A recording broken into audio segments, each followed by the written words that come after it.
থমকে এগিয়ে রয়েছে সোভিয়েত ইউনিয়ন। সার্গেই কোরোলেভের নেতৃত্বে তারা একটা মাল্টি স্টেজ রকেট তৈরি করছে, যা বহন করতে পারে একটা পরমাণু বোমা। এদিকে আমেরিকায় German rocket scientist Wernher von ব্রাউনকে মার্কিন সরকার বসিয়ে রেখেছে।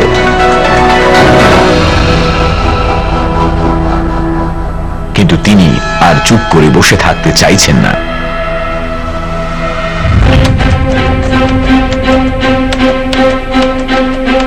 যেহেতু কেউ তার কথা শুনবে না, তাই তিনি সংবাদ মাধ্যমের দ্বারস্থ হলেন এবং তিনি কোলিয়ার্স পত্রিকায় মহাকাশ নিয়ে একটা প্রবন্ধ লিখলেন, যেটা সেই সময় আমেরিকার একটা অন্যতম জনপ্রিয় ম্যাগাজিন ছিল। ভন ব্রাউন বেশ কিছু নাটকীয় প্রবন্ধ লিখলেন মহাকাশ গবেষণা নিয়ে, যা কিংবদন্তি চিত্র পরিচালক ওয়াল্ট ডিজনির দৃষ্টি আকর্ষণ করল। রোবটস, ইলেকট্রিক কার ড্রাইভ করা, ফ্লাইং কার্স। না না না, আমি থ্রিলিং কিছু পাচ্ছি না, কোনো কিছুই নতুন মনে হচ্ছে না। বড় কিছু একটা চাই। ডিজনি একটা নতুন থিম পার্ক ডিজাইন করছেন, যার নাম ডিজনিল্যান্ড, এবং তার ফিউচার থিমড টুমরোল্যান্ডকে প্রমোট করার একটা উপায় খুঁজছেন।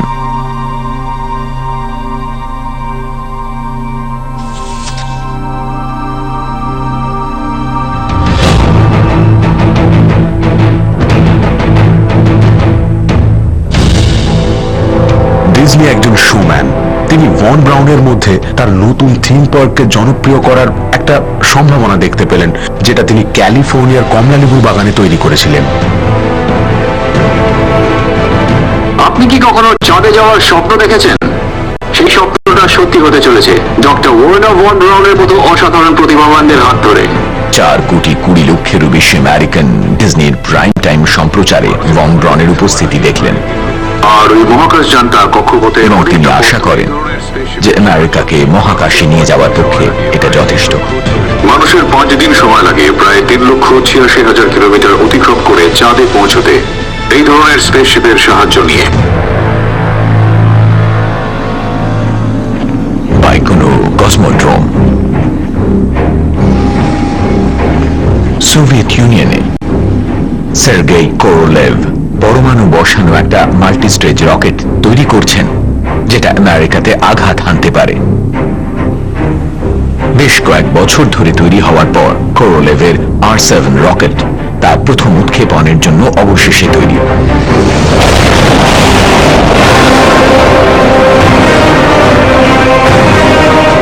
একটা নকল পরমাণু বোমা বসানো R7 প্রায় 6,438 কিলোমিটার দূরের একটা লক্ষ্যে আঘাত করার চেষ্টা করবে। রাশিয়ার মাটি থেকে ওয়াশিংটন ডিসি ঠিক একই দূরত্বে রয়েছে।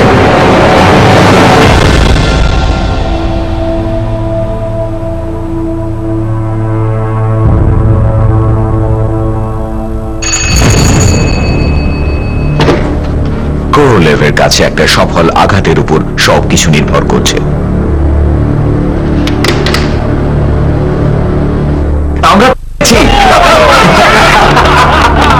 কোরোলেভ পৃথিবীর প্রথম ইন্টারকন্টিনেন্টাল ব্যালিস্টিক মিসাইল তৈরি করলেন, যার সাহায্যে সোভিয়েতরা আমেরিকার উপর পরমাণু আক্রমণ করতে পারে।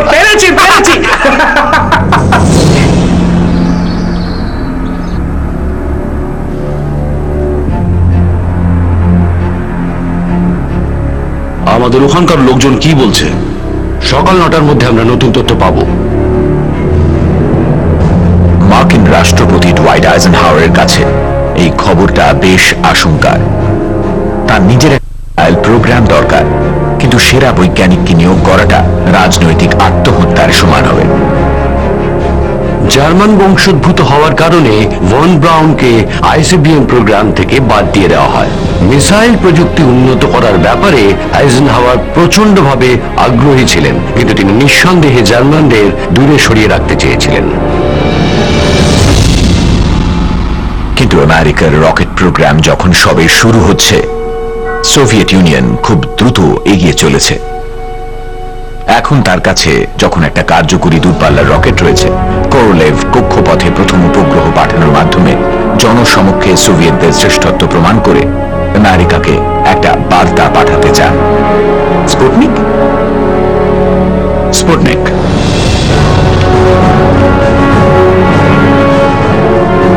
বুঝেছিলেন যে এখানে একটা সুযোগ রয়েছে, তার কাছে একটা রকেট আছে, তিনি মহাকাশে একটা কিছু পাঠাতে পারেন, তিনি আমেরিকাকে হারাতে পারেন, এবং তিনি দেখাতে চেয়েছিলেন যে তার দেশ কি করতে পারে, এবং এটা আমেরিকাকে অপমান করার একটা উপায় ছিল।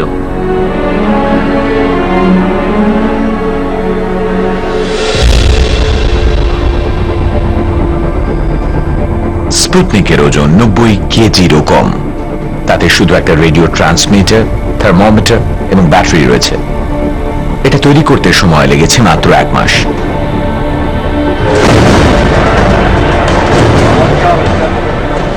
যদি স্পুটনিক কক্ষপথে পৌঁছতে পারে, সোভিয়েত ইউনিয়নই প্রথম মহাকাশে যাবে।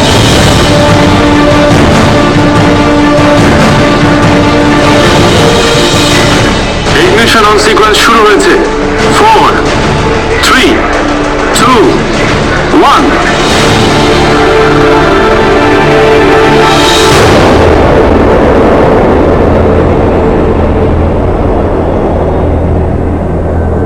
Redstone Arsenal, হান্টসভিলে, Alabama.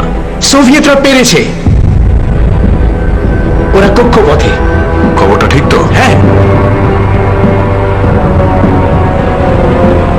Von brown খেপে গেলেন। খবরটা শুনে তিনি প্রচন্ড রেগে গেছিলেন। এতদিন বসিয়ে না রাখলে তিনি অনেক আগেই একটা উপগ্রহ পাঠাতে পারতেন। সোভিয়েতরা তাদের আগের রকেটের কৃতিত্বগুলো গোপন রাখলেও স্পুটনিকের সাফল্য তারা গর্বের সঙ্গে ঘোষণা করল, যা আন্তর্জাতিক শিরোনাম হয়ে উঠল এবং আতঙ্ক সৃষ্টি করল মার্কিন যুক্তরাষ্ট্রে। স্পুটনিক আমেরিকাকে একটা প্রচন্ড ধাক্কা দিয়েছিল। এটা পেন্টাগনকে সাংঘাতিক ভয় পাইয়ে দিয়েছিল।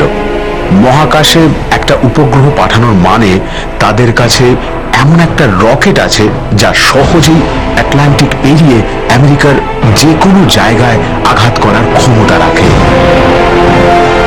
ইতিহাসে প্রথমবার মার্কিন যুক্তরাষ্ট্র বিদেশি আক্রমণের কাছে অরক্ষিত বোধ করল, যা তারা কল্পনাও করেনি।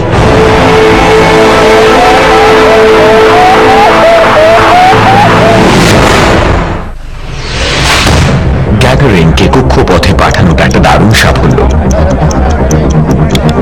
ব্রেকিং রকেট চালু করো। তবে তাকে ফিরিয়ে আনাটা খুব একটা সহজ নয়।